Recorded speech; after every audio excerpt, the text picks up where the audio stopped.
신앙생활은 집을 짓는 것과 너무너무 비슷합니다. 그래서 오늘 바울은 우리가 읽은 성경 말씀을 보면 건축자의 예를 들어서 이것을 설명하고 있는데요, 우리가 지나가다가 잘 지어진 집을 보면 부러워하지 않습니까? 야, 집 정말 멋지게 잘 지었다. 나도 언제 저런 집을 짓고 한번 살아봤으면, 그렇게 부러워할 때도 있습니다.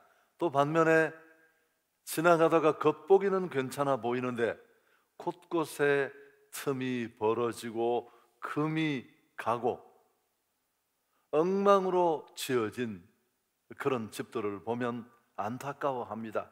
그리고 또 어떤 경우에는 막 그 건축한 시공자를 성토하기도 합니다. 도대체 누가 집을 저렇게 지어 놓았느냐고, 안타깝다고 그렇게 말할 때도 있습니다. 부실공사, 부실기업이라는 말이 있는 것처럼 부실성도도 있을 수 있습니다.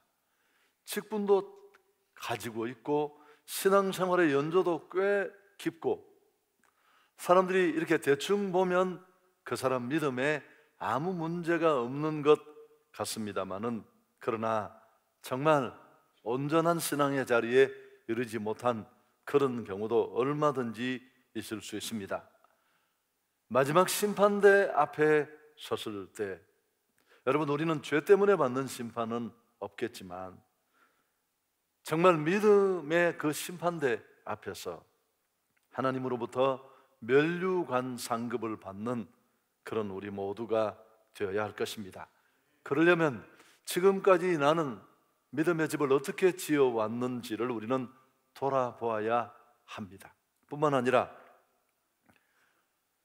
내 믿음의 집, 내가 신앙으로 지어가는 집을 바라보는 주변 사람들의 시선은 어떨까? 그것도 한 번쯤은 점검이 필요합니다. 어느 건축가가 쓴 글을 제가 읽었습니다. 집에는 건축가의 혼이 담겨 있다. 그냥 이렇게 벽돌로 짓는 것처럼 보이지만 잘 지어진 집에는 건축가의 혼이 곳곳에 스며 있는 것입니다. 20, 30년 혹은 40, 50년 살다가 끝날 우리 육신이 갈 집이 그렇다면 여러분, 믿음으로 짓는 집이야 오죽하겠습니까? 지금 우리가 살아가는 이 생애뿐만이 아니고 이후의 삶을 가늠하고 결정짓는 일이 믿음의 집을 짓는 일이니까요. 자, 그럼 오늘 하나님 말씀으로 우리가 가보겠습니다. 우리가 어떻게 해야 할지 우선 10절 말씀 함께 읽습니다. 내게 주신 하나님의 은혜를 따라 내가 지혜로운 건축자와 같이 터를 닦아두매 다른 이가 그 위에 세우나 그러나 각각 어떻게 그 위에 세울까를 조심할지니라. 지혜로운 건축자가 되라고 얘기를 하는데, 그럼 뒤집으면 지혜롭지 못한 건축자도 있습니다. 이런 분들이 만들어내는 게 부실공사, 부실시공인데, 그럼 지혜로운 건축자는 어떻게 하라고 했느냐 하면은 각각 어떻게 그 위에 세울까를 조심할지니라. 조심할지니라는 단어를 주목할 필요가 있습니다. 신중하고 진지하게 하라는 것입니다. 3, 40년, 4, 50년 머물고 갈 일반적인 건축을 하는데도 우리가 함부로 해서는 안 되지만, 무엇보다도 믿음의 집을 짓는데 우리가 정말 신중하고 진지해야 할 것을 권고합니다. 오늘 말씀은 어쩌면 너무 뻔한 얘기가 될지 모릅니다. 그렇지만 항상 그 상식적인 작은 것들이 우리 신앙의 축복과 상급을 가늠한다는 것 우리가 잘 알고 있습니다. 크게 두 가지입니다. 여러분, 우리가 정말 지혜로운 건축자로 마지막 주님 앞에 섰을 때 믿음의 면류관을 받는 그런 지혜로운 건축자가 되려면 첫 번째 뭘 기억해야 하느냐 하면 기초를 잘 놓아야 합니다. 여러분, 무엇보다 기초가 중요합니다. 기초가 튼튼해야 좋은 건축물이 만들어집니다. 기초공사가 엉망이면 아무리 잘 지어져도 그 아름다움은 소용이 없습니다. 그 집은 오래가지 않을 테니까요. 여러분, 기초 얘기를 하면 대표적으로 잘 드는 예가 있습니다. 세계적인 두 건축물인데 하나는 맨하탄에 있는 엠파이어 스테이트 빌딩, 또 하나는 이태리 토스카에 있는 피사의 사탑인데, 이 엠파이어 스테이트 빌딩은 아주 든든한 반석 위에 지어진 건물입니다. 100층이 넘지만 바람이 아무리 세게 불어쳐도 전혀 끄떡이 없습니다. 아주 견고하고 튼튼한 기초 위의 건물이 고층이지만 세워져 있기 때문에 그렇습니다. 그러나 이 이태리에 있는 피사의 사탑은 3층인가를 올릴 때 이미 기울기 시작했습니다. 그러나 이런저런 이유로 보강을 하지 않고 그냥 공사를 진행했습니다. 800년 동안 매년 1mm씩 조금씩 기울기 시작했습니다. 물론 수년 전에 극단의 조치를 취해서 이제 더 이상 기울지는 않습니다만은, 잘못된 기초는 고치지 않으면 두고 문제가 됩니다. 여러분, 그래서 기초를 닦는 일은 너무너무 중요한데, 일반 집을 짓는 건축에서도 그래서 기초 공사에 대단히 많은 시간을 할애합니다. 지금은 우리 대한민국에서 가장 높은 건물이 아닙니다만 63빌딩은 강바닥 모래 위에 세워진 건물이잖아요. 제가 기록을 보니까 그 모래를 들추어내고 든든한 기초를 찾는 공사를 하는 데만 3년이 걸렸다고 합니다. 여러분, 그런 기초 공사를 소홀히 하지 않았기 때문에 지금도 건물이 건재할 수 있는 것입니다. 사실 기초만 잘 닦아 놓으면 그 다음에 건물은 순식간에 올라가니까요. 믿음의 집 얘기를 하려고 제가 이렇게 긴 시간을 할애한 겁니다. 여러분, 신앙의 집을 짓는 일도 이 원리는 그대로 적용됩니다. 자, 11절 함께 읽습니다. 이 닦아둔 것 외에 능히 다른 터를 닦아둘 자가 없으니 이 터는 곧 예수 그리스도라. 여기 나오는 두 번 나오는 이 터라는 게 바로 기초를 말합니다. 파운데이션, 기초석을 말합니다. 바울은 우리가 믿음의 집을 지탱하고 지어야 될 그 기초석이 다른 무엇이 아니라 예수 그리스도라고 분명히 말하고 있습니다. 오늘 바울은 고린도 교회를 향해 이 말씀을 편지로 썼는데, 고린도 교회가 아주 은사가 충만하고 성령의 역사가 있는 교회였습니다. 그러나 그럼에도 불구하고 교회가 시험이 들고 분열의 위기를 맞고 다툼이 일어난 이유가 무엇이겠습니까? 바울, 베드로, 아볼로 같은 이 고린도 교회를 세우고 이끌어가는데 직간접적으로 영향을 미쳤던 걸출한 지도자들이 있었습니다. 흠모할 만하고 사람으로서 부러워할 만한 그런 리더였습니다마는 사역자였습니다. 그래서 상당수의 고린도 교회 성도들이 그런 유력한 지도자들을 따라 그들을 신앙의 터로 삼으려는 움직임이 있었고, 마침내 이런 움직임은 교회 분파주의로 이어졌습니다. 여러분, 그래서 고린도 교회가 이렇게 어려움을 겪고 있는 것입니다. 오늘 바울의 이 11절의 권고 속에 우리 믿음의 집이 세워져야 될 기초석은 예수 그리스도 뿐이다. 이 분명한 권고는 그런 맥락에서 주어진 것입니다. 사랑하는 한성의 가족 여러분, 아무리 탁월한 사역자라 할지라도 그리스도를 대신할 수는 없습니다. 내 신앙에 도전을 주는 흠모의 인물이 될 수 있을지는 모르지만 내 신앙이 그 위에 세워져서는 결코 어렵습니다. 사람 따라 사람 보고 나와서 신앙이 끝까지 가는 경우는 절대 없어요. 어떤 지도자도 마찬가지입니다. 여러분, 과거에 있었던 일도 있고 지금도 있는데요, 과거에 어떤 교단에 한 유명한 분이 계셨습니다. 그분이 돌아가시고 나니까 성도들이 이분을 못 읽는 겁니다. 그분은 성경을 100쪽을 하셔서 거의 다 외우세요. 놀라지 않으시네. 시편 23편도 잘 못 외우시면서. 그러니까 그 영성이 뭐 대단하신 분이에요. 그런 분인데 이분이 돌아가시고 나자, 여러분, 지도자는 그냥 지나가는 사람이에요. 비디오파와 반비디오파로 갈라졌습니다. 설명이 필요합니까? 그분이 과거에 했던 설교 비디오를 보면서 우리는 끝까지 가자라는 그룹과, 그게 무슨 말이냐, 안타깝지만 우리가 흠모하고 사랑하고 아끼던 지도자지만 이제 우리는 새로운 지도자와 함께 믿음의 역사를 이루어 가야 된다. 여러분, 상식적으로 이게 논쟁의 거리가 전혀 될 수 없는데 그렇게 교회가 어려워졌습니다. 최근에도 김모모라는 목사님이 계신데 굉장히 이 메시지로 파괴력을 나타냈던 분인데 이분이 돌아가셨어요. 사인을 두고도 왈가왈부합니다만 여전히 똑같은 현상이 일어나고 있습니다. 예수 그리스도만이 오늘 우리 믿음이 세워지는 유일한 기초가 되어야 할 것입니다. 여러분, 천주교에서는 교황이 무하다고 말하면서 그는 사람이에요. 추기경 중에 투표해서 뽑은 사람이잖아요. 뿐만 아니라 또 과거 신앙의 위대한 성인들까지도 그들은 교회에 믿음이 세워질 터로, 기초로 인정하는 그런 모습을 볼 수 있는데 잘못입니다. 종교다원주의라는 게 있습니다. 한때 유행했는데 기독교의 근본 진리를 오도하고 모든 종교가 동등하다는 주장을 깔고 있습니다. 세상에는 여러 종교가 있습니다.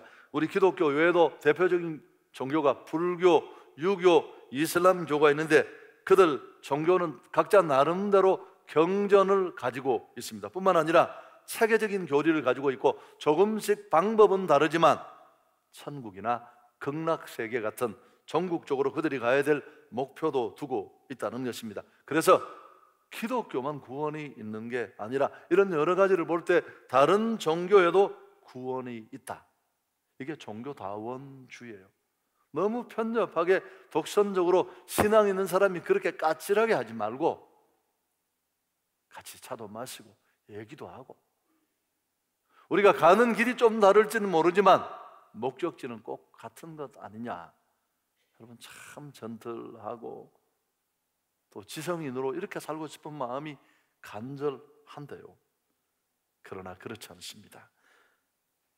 여러분, 우리가 믿고 있는 성경은 그렇게 말씀하지 않습니다. 사도행전 4장 12절 우리가 같이 읽어볼까요? 다른 이로서는 구원을 받을 수 없나니 천하 사람 중에 구원을 받을 만한 다른 이름을 우리에게 주신 일이 없음이라.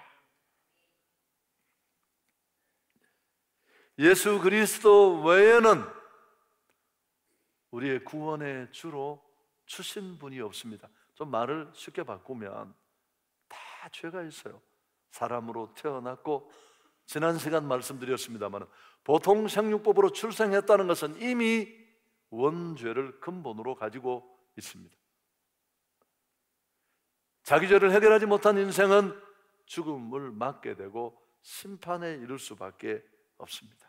그래서 어떤 대단한 인생이라도 예수 그리스도가 없으면 큰 차를 타고 존경받는 인물로 살고 사회적으로 큰 족적과 영향력을 미쳤다 할지라도 그의 인생 여정은 모래 위에 세워지는 것입니다.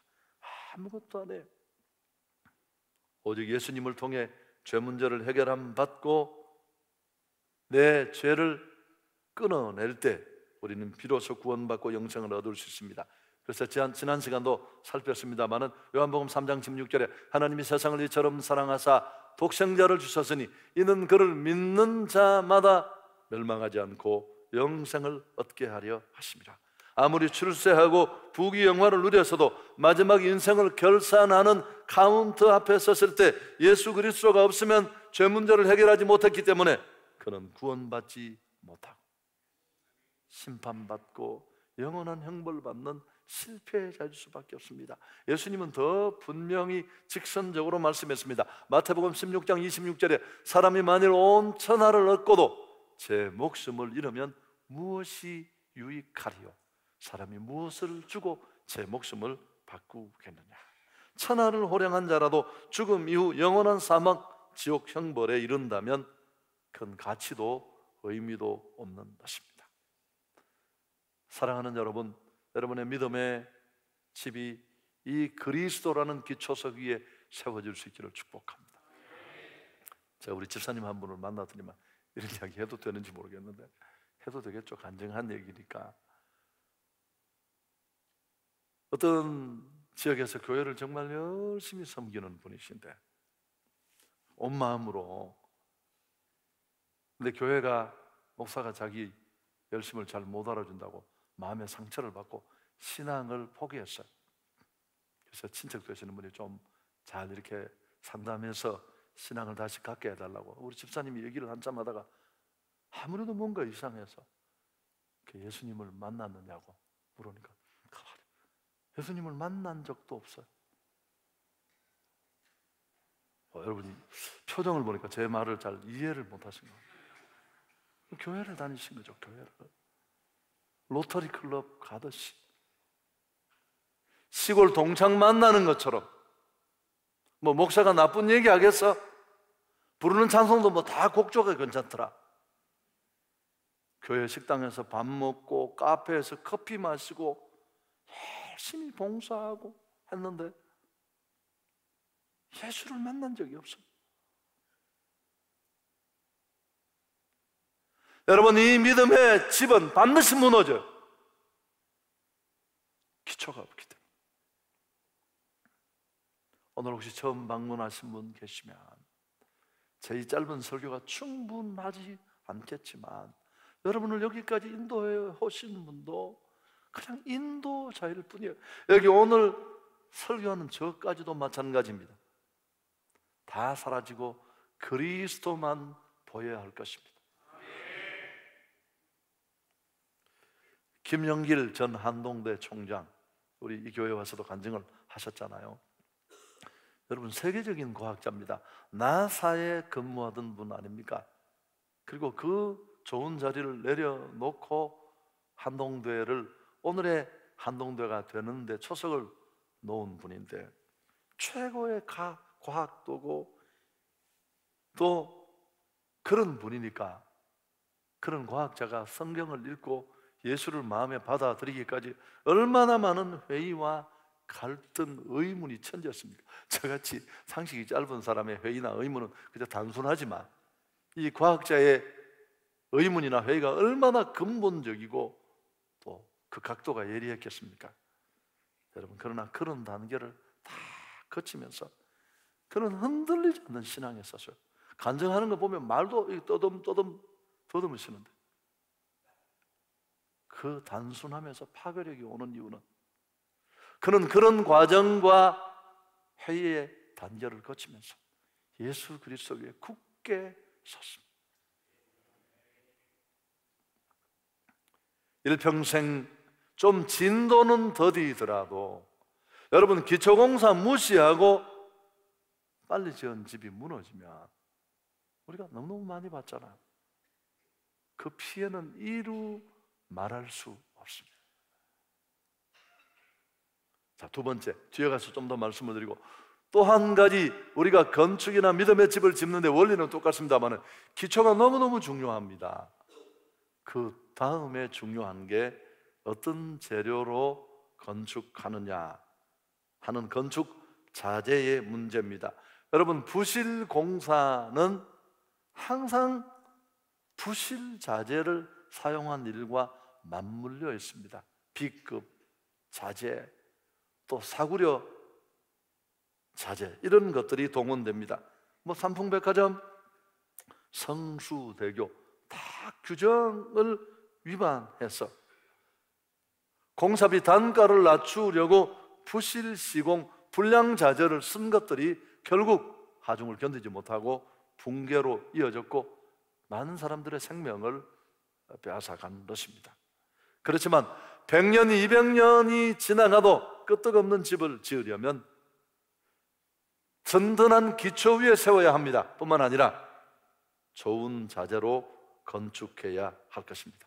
바울은 오늘 믿음의 집 짓는 일을 말하면서 그 믿음의 집을 짓는 건축 재료에 크게 두 종류가 있다고 말합니다. 자, 12절을 함께 읽습니다. 만일 누구든지 금이나 은이나 보석이나 나무나 풀이나 집으로 이 터 위에 세우면, 13절에 더 분명해지겠지만 나무, 풀, 집과 같은 자재가 있고 또 금, 은, 보석 같은 자재가 있습니다. 6가지가 나오는데 앞에 나오는 3가지는 싸구려 자재예요. 쉽게 타 버리고 훼손되고, 그러나 금, 은, 보석과 같은 자재는 고급 자재입니다. 당연히 제대로 된 고급 자재는 가격이 비싸고 고가의 자재이다가 보니까 평당 건축비의 상승으로 이어집니다. 시공하는 사람들은 항상 계산을 해요. 여러분, 그렇지만 안전을 위해서는 반드시 이건 좋은 자재를 선택할 수밖에 없습니다. 자, 그렇다면 오늘 믿음의 집을 튼튼하게 잘 짓고 싶어하는 우리에게 문제가 되는 건, 그럼 성경이 오늘 말씀하는 이 비유 속에 좋은 자재란 도대체 무엇일까? 나무나 풀과 집과 같은 자재가 아닌 금, 은, 보석에 해당되는 자재, 그건 무엇을 의미할까? 헌금을 많이 드리는 것, 더 열심히 더 뜨겁게 헌신하고 봉사하는 것, 여러분 필요합니다. 그러나 대체적으로 학자들은 하나님의 말씀에 근거한 신앙생활을 하는 것을 이 금, 은, 보석으로 집을 짓는 것에 비유했습니다. 루터와 칼빈은 이렇게 말했습니다. 성경을 기초로 해서 세우지 않는 신앙은 다 무너진다. 여러분, 오늘 고린도 교회가 예수도 믿고 은사도 충만했지만 그들의 신앙 가치는 말씀에 있지 않아서, 그래서 이렇게 분파주의 한 방에 요동하고 휘청대고 교회가 큰 혼란에, 분열의 위기에 빠뜨려지게 된 것입니다. 하나님의 말씀을 따라 신앙생활 하는 것이 필요합니다. 마태복음 7장 24절에 예수께서도 말씀했습니다. 그러므로 누구든지 나의 이 말을 듣고 행하는 자는 그 집을 반석 위에 지은 지혜로운 사람 같으리니 비가 내리고 창수가 나고 바람이 불어 그 집에 부딪히되 무너지지 아니하나니 이는 추추를 반석 위에 놓은 까닭이요 나의 이 말을 듣고 행하지 아니하는 자는 그 집을 모래 위에 지은 어리석은 사람 같으리니 비가 내리고 창수가 나고 바람이 불어 그 집에 부딪힘에 무너져 그 무너짐이 심하리라. 하나님의 말씀 따라 순종하는 신앙생활, 그러한 믿음이 하나님 보실 때에 좋은 건축 자재로 믿음의 집을 짓는 것입니다. 지난 시간에도 말씀드렸지 않습니까? 신명기 10장 13절 자막을 보여드리지는 않습니다만은 너희 행복을 위하여 주신 여호와의 말씀과 규례를 지킬 것이 아니냐. 저는 청년기에 이 구절을 읽고 깜짝 놀랐어요. 아니, 하나님이 이렇게 우리 행복에 관심이 많아서 이렇게 멋진 표현이 성경에 있었지. 하나님은 그저 강제조항으로 우리를 옥조하면서 해라 하지 말라 그저 조항만 강권하는 분이신 것으로 알았는데, 하나님이 얼마나 우리 행복에 관심이 많으신지, 자기 아들까지 주신 그 하나님이, 우리를 만드신 그 하나님은 나보다 나를 더 잘 아셔서 마치 제품을 만든 사람이 그 제품 동봉 포장 안에 매뉴얼을 넣어두잖아요. 제품 설명서는 이건 이렇게 사용해야 오랫동안 기능대로 잘 사용할 수 있습니다. 그 행복 설명서가 성경 말씀이에요. 죄를 가진 우리에게 거역의 본성을 가지고 내 마음대로 살고 싶은 우리 인생에게는 하라는 말씀은 안 하고 싶고, 하지 말라는 것은 기억하고 싶고, 페인트를 칠해 두었으니 만지지 마시오. 보면 어떤 생각이 돼요? 이걸 딱 만져보고 싶은 마음이 너무너무 간절해. 저만 그런가요? 이거 손에 딱 묻어야 그래, 만지지 말라고 했는데.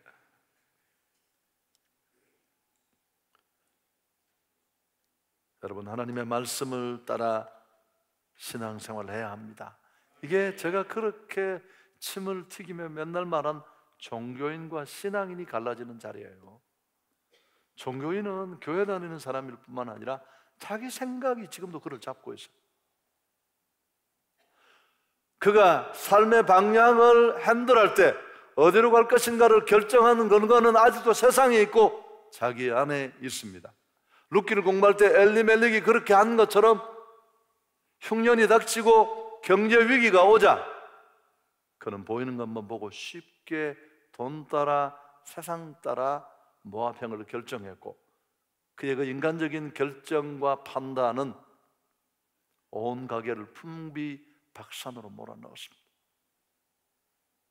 여러분, 그러나 신앙인은 동일한 상황이 주어져도 하나님의 말씀이 그의 잣대가 되는 것입니다. 이건 너무 쉽지 않아요. 신명기 8장 3절 너무 많이 얘기했고, 철야 때도 또 얘기했고, 오늘 또 얘기할 거예요.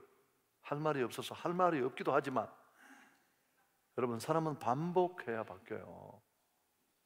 신명기 8장 3절 같이 읽습니다. 너를 낮추시며 너를 줄이게 하시며 또 너도 알지 못하며 내 조상들도 알지 못하던 만나를 내게 먹이신 것은 사람이 떡으로만 사는 것이 아니라 여호와 입에서 나오는 모든 말씀으로 사는 줄을 내게 알게 하려 하심이라.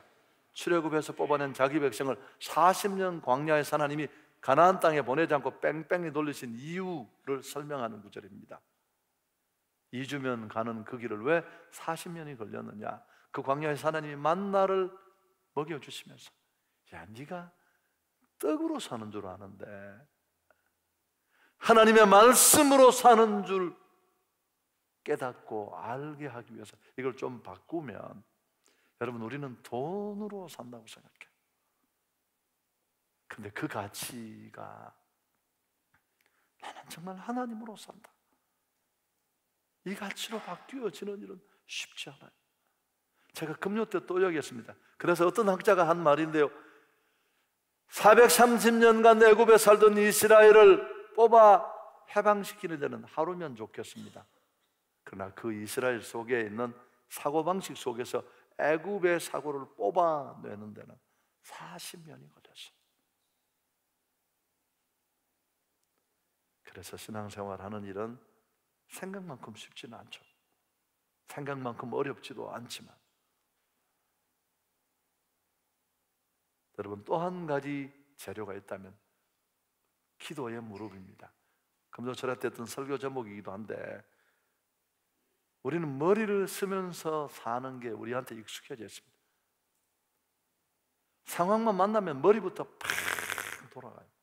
그걸 빠른 사람은 임기응변에 강하다, 상황 분석력이 있다, 대처 능력이 뛰어난다고 말하지만, 가보면 괜찮은 결정처럼 보이지만 결국은 후회뿐이고 올해 끝까지 우리를 행복하게 하지 못합니다.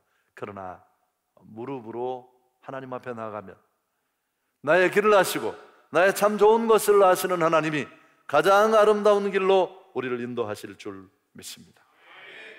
여러분, 일반 건축은 공사가 끝나고 나면 준공검사라는 걸 해요. 형식적으로 하는 경우도 많지만 사실은 그렇게 하면 안 돼요.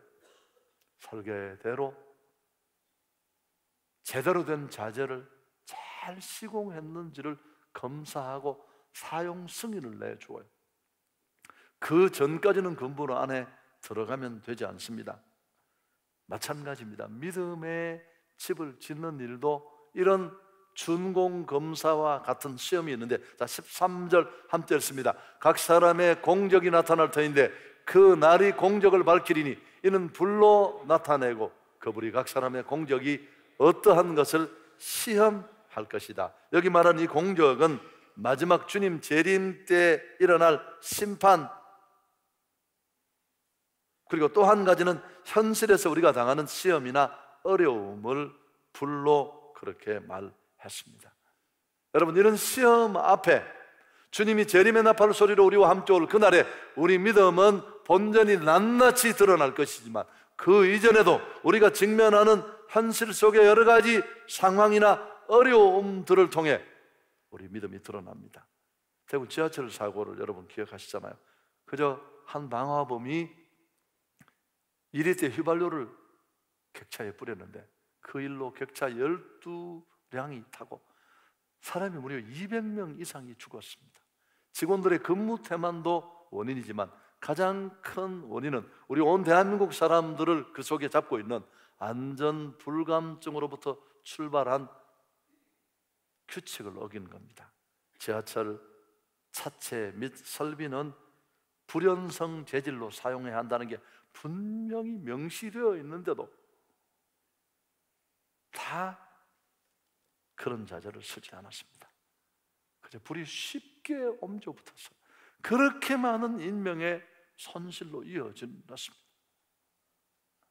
여러분, 그리고도 우리는 여전히 설마 내가 라고 말하면서 안전벨트도 안 매고 누가 매라 그랬더니 자기는 지금까지 한 번도 매본 적이 없대요. 그럼 결국은 언젠가 사고 날 날을 지금 기다리고 계신 거예요.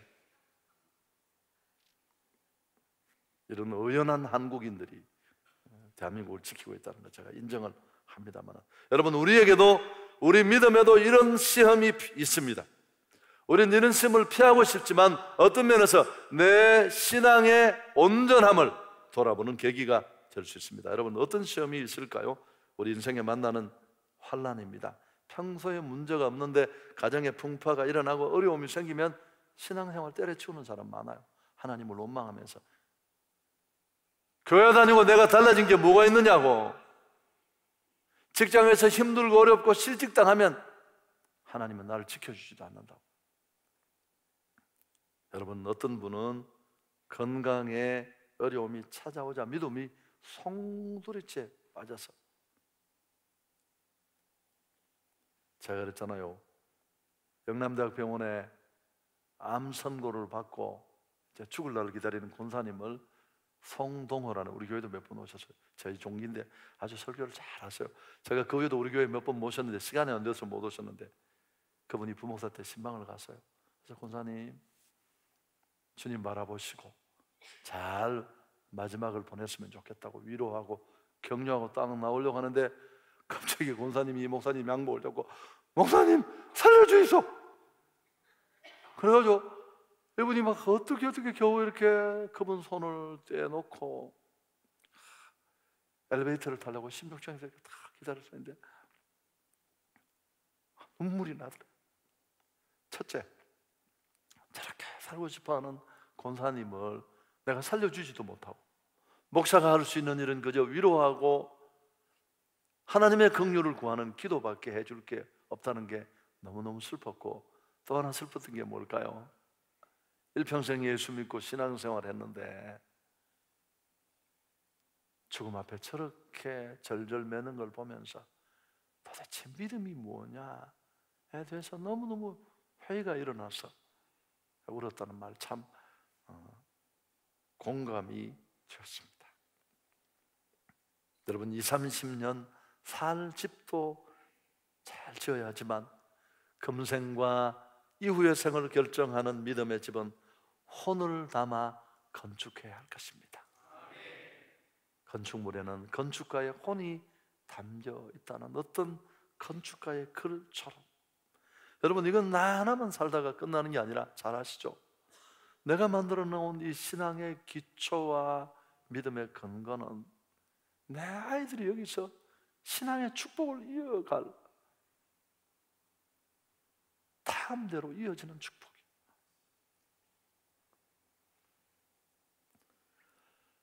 아름다운 신앙의 집을 짓는 믿음의 건축달이 될 수 있기를 축복합니다. 우리 믿는 자는 이미 구원도 받았고 그렇지만 마지막 날 심판대 앞에서 우리는 그 신앙의 신실성 여부를 검증받게 될 것입니다. 마치 중공검사를 하는 것처럼. 자, 중요한 얘기입니다. 그럼 왜 교회에 나올까요? 예수 그리스도로 부유해지고 예수 그리스도 한 분만으로 행복해지는 천국 들어갈 오리엔테이션을 하는 것이 교회 생활입니다. 지금은 사랑하는 아내가 나와 함께 있어서 아이들과 함께 행복하게 가정을 살고, 하나님이 내게 건강도 주시고, 비록 내가 직장에서 은퇴했지만 넉넉한 연금이 있고, 친구 만나면 밥도 한 끼 사고, 그 행복이 나를 잡고 있지만, 여러분 끝까지 그렇게 갔으면 좋겠지만 잃어버릴 수 있어요. 인생은 언제 어떻게 될지 몰라요. 혹 그런 날이 올지라도 우리는 주님을 바라보면서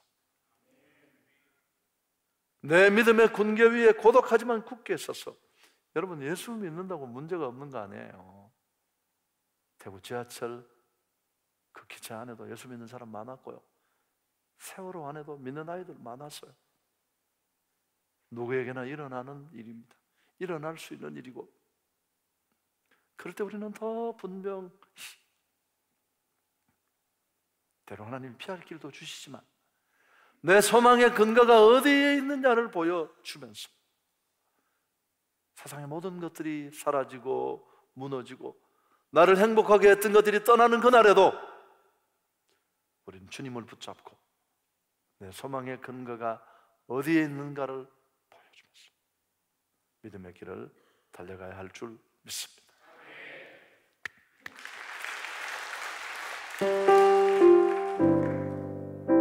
인생을 살다 보면 힘들고 어려울 때가 많은데요, 주님과 함께하면 늘 행복합니다. 내 영혼 지치고 피곤할 때에 근심 걱정 내 맘 진두를 때 난 잠잠히 주님을 기다리네. 주님 내 곁에 오실 때까지 주 나리를 그 산 위에 세우네. 거친 만화 위걷게 하시네. 주만을 위할 때가 강함 주네. 크신 능력 내게 손들고 시간이 갔지만 주 날 일으켜 주 날 일으켜 산 위에 세우네. 거친 만화 위걷게 하시네. 주만을 지할 때 강함 주네.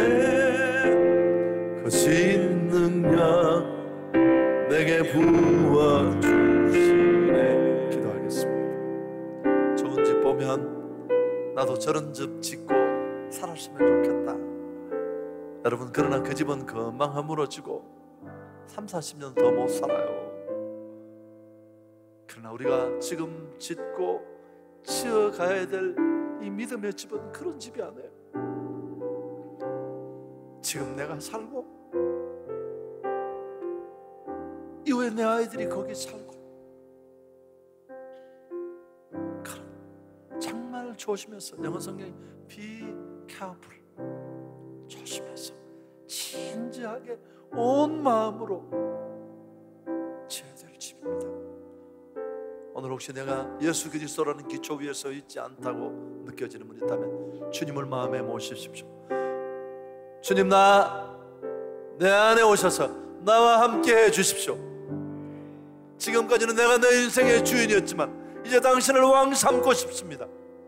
그리고 두 번째, 내 생각과 내 의지를 찍어내십시오. 말씀대로 사십시오. 여러분, 제가 그랬잖아요.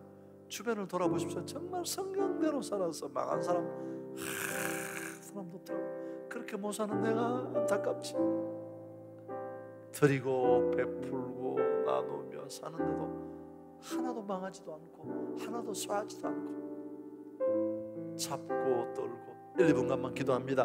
존귀하신 하나님, 오늘 우리 믿음의 집을 짓는 일이 얼마나 중요하고 이 집을 우리가 얼마나 진지하게 온 마음으로 건축해야 하는지 말씀을 통해 깨닫게 하신 것을 감사합니다.